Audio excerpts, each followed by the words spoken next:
My name is Ethan Morris. I'm 35. I'm writing this at night in the empty living room of our rental in St. Paul, Minnesota. The light bulb hums like it has its own anxiety. There's a stranger's calendar with a stranger's holidays on the kitchen wall. The stranger's oven smells of cookies I never ate. I'm sitting on the floor because the chair squeaks, and it feels like every sound right now is proof that a home can break, not with a crash, but quietly, like a mug that's cracked and still holds its shape while you drink. 5 people have stepped into the circle around that crack. Me, Ethan, my wife Ava, our friend Marco, my younger sister Grace, and Dr. Patel, a psychotherapist whose office smells like mint tea and new paper. We're like the fingers of one hand held out into the rain, and each finger feels the cold in its own way. On Sunday, when it really began, it was early fall. The air was transparent as glass, which makes it cut more sharply. I'd come back from the store with paper towels and milk. Ava sat at the table staring at one spot. Her phone lay on the table, not where it usually sat, but dead center, like an exhibit. When I set the bags down, the screen lit up and a banner flashed on the lock screen. Can't stop thinking about last night. I didn't tap it, didn't pick up the phone. I just stood there listening to the compressor kick on in the fridge. Ava lifted her eyes and said, "We need to talk." She said it like she knew words were a bridge we were both about to cross, and the bridge was creaking. I sat. She said, "Ethan, I did something awful." Then she told me. No details, just the kind of facts that make your fingers go numb, and I didn't notice I was clenching them until it hurt. Last Friday, after a late shift at the gallery, she went to a bar with coworkers. Marco was there, our friend from college, the eternal jokester, the kind of guy who can make any server smile. They drank. Too much. He offered to drive her home. He didn't. He went up with her. He stayed. When she said his name, the room tilted. Marco. On my phone, there are pictures of us with him, a summer in Duluth, fishing on Superior, that dumb Halloween when we were both skeletons in hoodies because the costumes shipped wrong. I could hear Ava breathing, and between her breaths, emptiness. She didn't make excuses. She didn't say I was drunk or it meant nothing. She said, I knew what I was doing. And then quietly, and the whole next day, I knew this would destroy you. We sat and were silent. Then I asked exactly one thing. Why? She answered, because our life got too quiet. I was afraid I didn't feel alive with you anymore. That's not an excuse. It's just the truth, I said. You could have told me that without Marco. She nodded. Yes. That evening I went outside. September smelled like childhood, dry leaves, a curl of smoke from someone's fireplace. Down the block, someone was teaching a little kid to ride a bike, and the dad was probably shouting, "Don't look down." I looked down. The sidewalk was cracked. I thought if there were a rock, I'd throw it into the air so high it would vanish. But there was no rock. I called Grace. Grace always talks fast, like feelings are chasing her words. She pulled up 40 minutes later, brought me a warm jacket and sandwiches I hadn't asked for. We sat on the stoop. She said, "Right now you can hate whoever you want. It's legal. You can hate Ava, Marco, yourself, the whole damn state. All of it is legal. Just choose the hate that lets you breathe." I asked, "What lets you breathe?" She shrugged. The year I thought I'd lost everything, I put my rage on a treadmill. Then it got easier. I didn't sleep that night. I could hear Ava in the bedroom crying without sound, either asleep or not. I lay on the couch counting seams in the ceiling. I felt like my body was a house without people in it. By morning, I called Marco. He didn't pick up. I texted, "We need to meet. Today. No heroics. Just show up." An hour later, he stood in our doorway, rattled, with stubble like time had caught him mid-mistake. He came in and said right away, "Ethan, there are no words." I said, "You'll find some. You're a grown man. You're my friend. How long has this been going on?" He dropped his eyes. "Once, that night, I didn't plan it. I don't even believe I'm saying this." I said, "I don't believe I'm hearing it. But I am."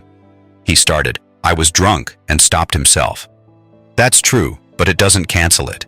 I wasn't so drunk I didn't know. I saw your photo on the fridge. I knew everything." His voice shook. He added, "If you want to hit me, I won't block it."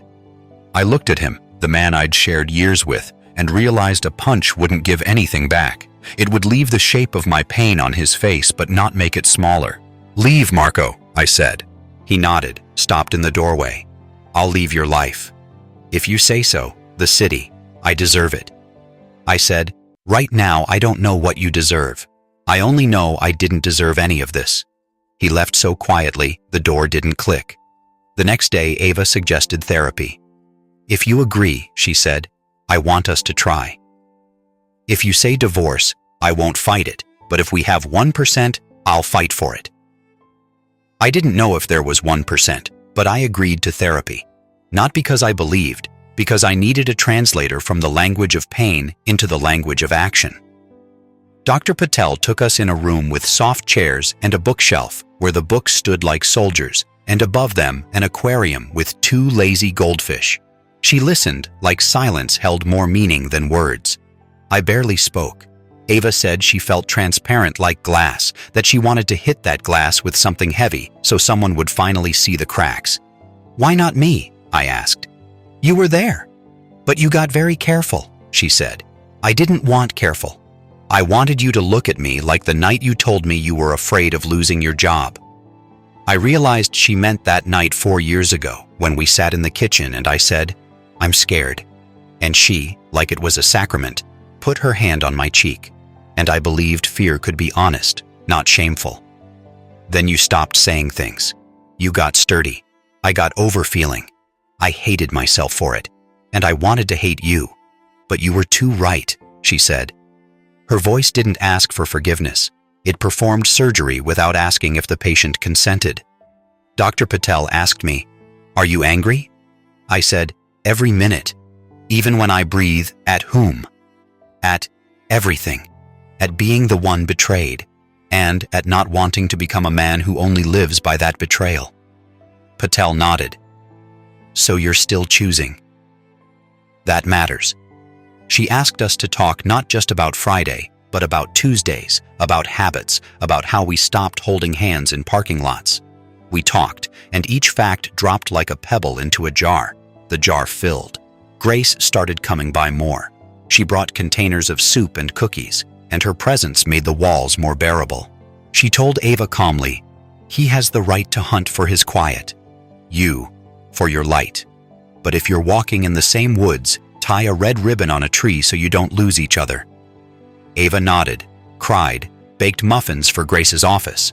Both of them knew how to mix flour with what's hard to say. 2 weeks in, Marco texted me anyway.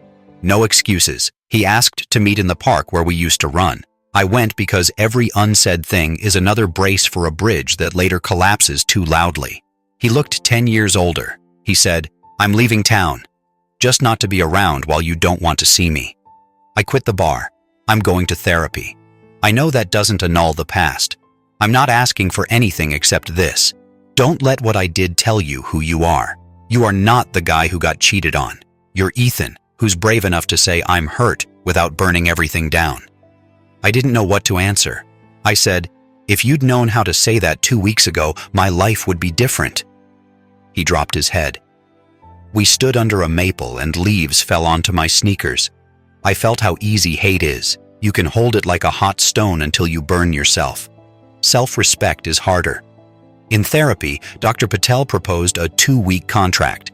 We'd live apart, me at Grace's, Ava in the apartment, but call every day with 3 things. 1 honest feeling, 1 specific gratitude, 1 plan for tomorrow. Feeling, I'm angry. Gratitude, thanks for leaving me a note by the coffee maker. Plan, call the insurance. It seemed absurd, but absurdity sometimes saves you when reality acts like acid. Those 2 weeks I walked a lot. St. Paul smelled of gasoline and wet leaves. I noticed windows I'd never seen. The barista on the corner started to know my name, not because I'd told him, but because he liked guessing how much sugar I'd take. I walked the bridge and thought the world doesn't notice my pain at all. It both hurts and comforts. If the sky isn't falling, then breathing is possible. One evening, Grace pulled out a box of our parents' letters, small, cardboard. It smelled like an old library. We read and laughed at how Dad always spelled ice cream with one E. In one letter, Mom wrote to him, "If you ever do something that scares me, I want you to come tell me first, not someone else. Because this is about us. We're not a town square, we're a kitchen that smells like coffee." I stopped at those words like at a red ribbon. I thought of our kitchen where it didn't smell like coffee anymore because I stopped making it in the mornings. I was afraid to wake up where everything reminded me of Friday. Ava and I met with Dr. Patel 3 times a week. Ava wrote letters she didn't send.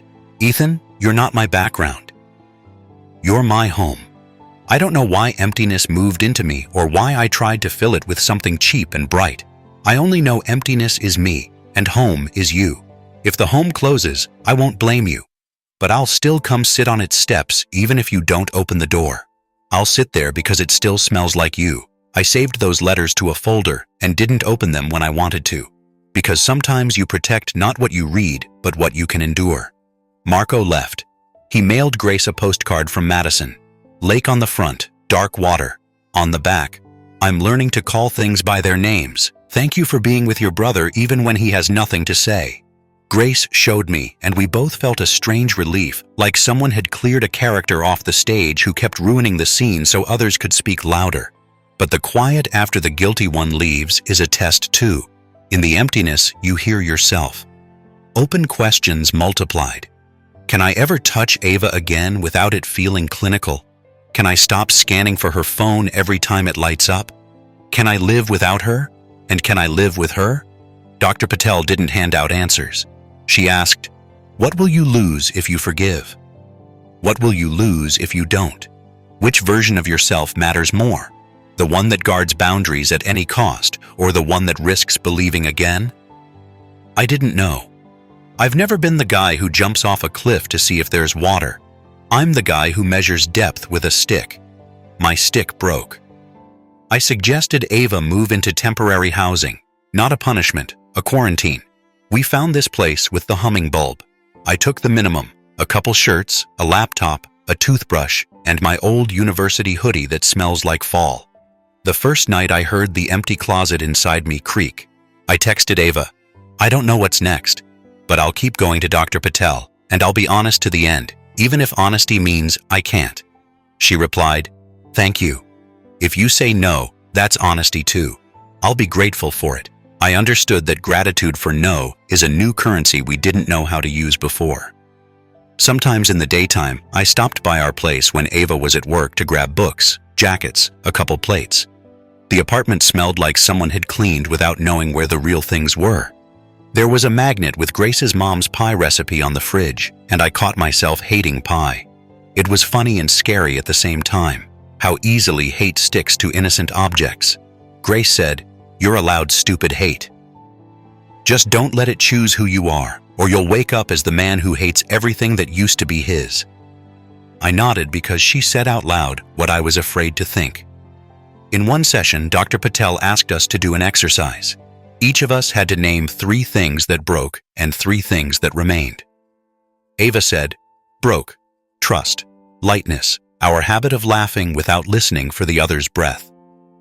Remain, respect for your work, admiration for how you listen to people, and a strange faith that I can still be worthy of you if I work very hard." I said, "Broke, pleasure in our home, the sense of safety next to you, and my own self-respect. Remain, the memory of us before this, hope that one day I'll wake up and my first instinct won't be to look for proof, and my capacity to love you even if I don't know how." Right now I spoke and heard leaves switch on outside, the wind rustling so loudly it sounded like it was prompting me, "Say more." But I had run out of words. Fall turned darker. Sometimes Ava and I just walked around Lake Como in silence. She kept half a step behind like she was afraid to catch up. Sometimes I caught myself wanting to take her hand, and didn't. Sometimes she walked close enough that her sleeve brushed mine, and I felt a current across my skin. Not desire, a memory of desire. We stopped by the water. Water makes it easier to say what you're afraid of. One day I said, "If we stay together, I don't want our story to be called 'We survived an affair.' I want it to be called 'We learned to speak before.' It was too late. She nodded. I want our story to be called "I Stopped Being a Coward," because this is all cowardice, Ethan. I was afraid to ask you for what I needed, so I took it where it was easier.